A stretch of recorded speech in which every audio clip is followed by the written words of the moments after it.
Yeah, so the John Deere saga continues. Been working on the head here today, but I wanted to show you guys something. Where did I put it? Where did I put it? Oh, I put it on the block.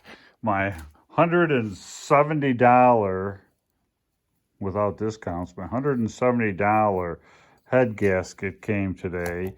I got it for like around $100 because I bought so many other things, but yeah, no kidding. $170 OEM John Deere head gasket came, and it's of course a very special gasket, made to fit the head, and because this has raised this particular block has raised cylinder sleeves. It has to have this metal fire ring around it, and yeah, this gasket doesn't have any particular sealers or anything that you put on it, and I'm looking forward to putting it back on. A little bit of what's going on right now at the moment is this is the head that I'm working on, and the head has these three rocker arms on it. They're not attached right now, but they do go on in a special sequence.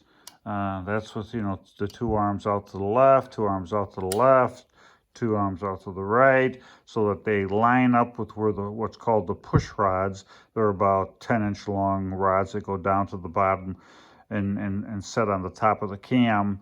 They operate up and down as these rockers move up and down. This is like an intake valve. As the cam turns, the intake valve moves up. It allows the gas to come in this case diesel. It closes, top dead center to the cylinders. It fires, ignites the fuel. When it does, this then opens, and it opens the exhaust valve, and it releases the exhaust to the atmosphere. Of course, this is all happening at very fast speeds, and they're timed and sequenced, and this rocker arm has to be adjusted to what's called a lash. It has to have a certain distance between the rocker arm and the top of the valve here, which is a rod that goes down into the bottom of the head, and it's actually about that long, and it's a 6/1000th of an inch setting that will have. On the this side of the head are the three different injectors. They have connectors of fuel that go into these openings right down here. Each one has an opening, and those are these three connections there. That's where the diesel fuel is coming from. It also has these bolts, are oil line bolts. You can see that these bolts have little holes in them. That's because the oil runs into the head. And I'll show you as I'm walking around here. Let me let the dog in. Come on in, buddy.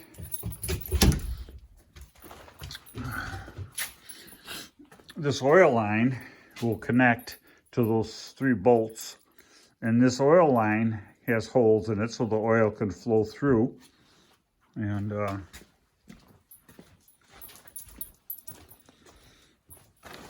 that oil line runs here down. I have a little protection jacket on it, and down and connects right here. That's where the oil is being pumped out into that line. So this is the one that goes on the top.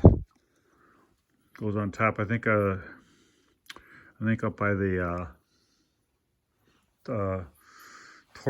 turbo. I have diagrams for that.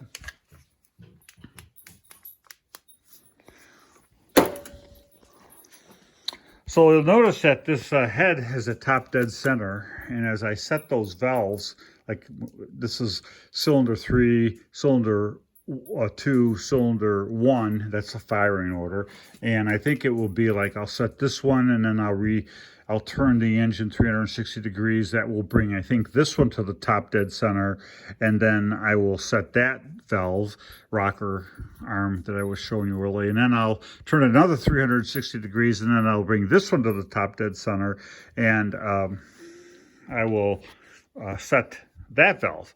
And I will be using here, there's a let me put a light on that.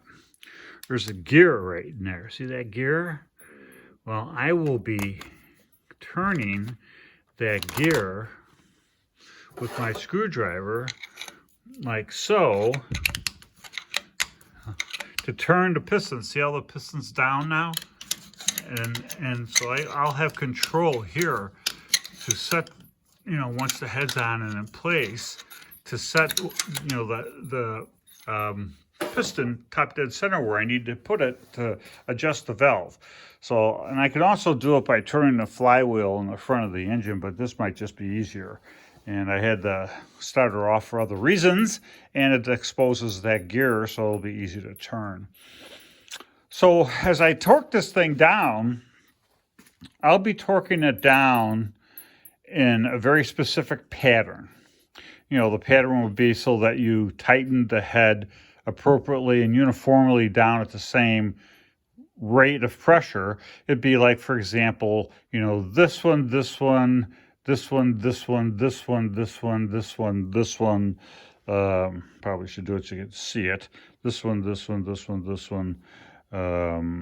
This one, this one, this one, this one would be as an example. I have to look in the book. The book actually has a specific sequence. I don't have that book open right now to the sequence, but I do have written down here, what the bolts. I do it in a series of 3 tightening series. So I'll tighten first all the bolts that I just pointed out to 43 pounds. Then I'll go around, tighten all the bolts to 87 pounds. Then I'll go all the way around and I'll tighten the bolts the first time to 116. Then I'll tighten these 2 smaller bolts that are here. I'll be tightening those to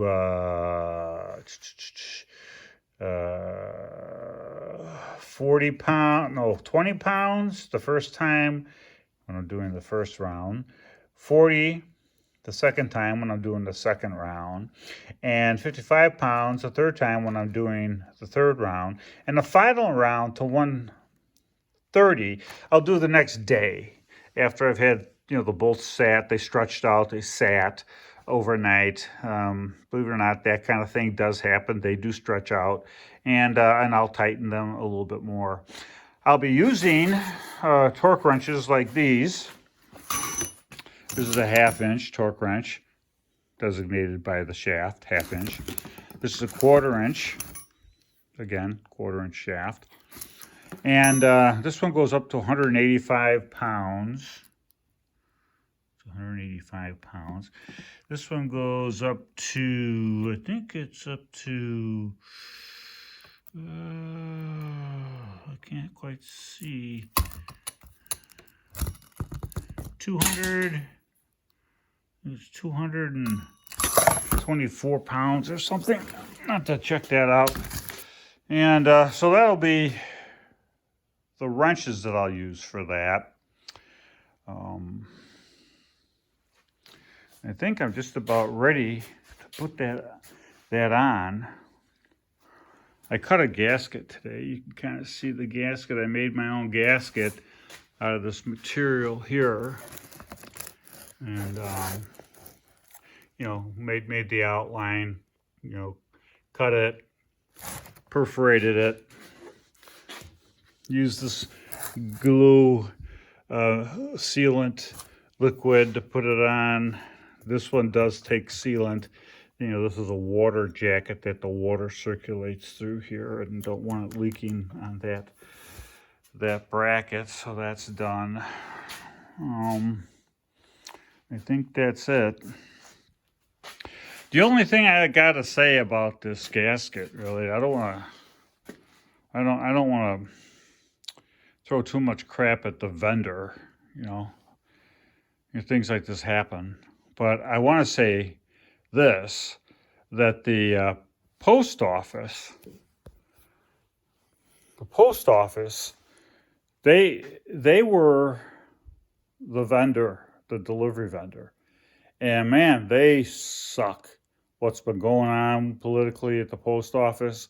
I just think it's a good thing to stay away from the post office if you can. Use FedEx, use UPS.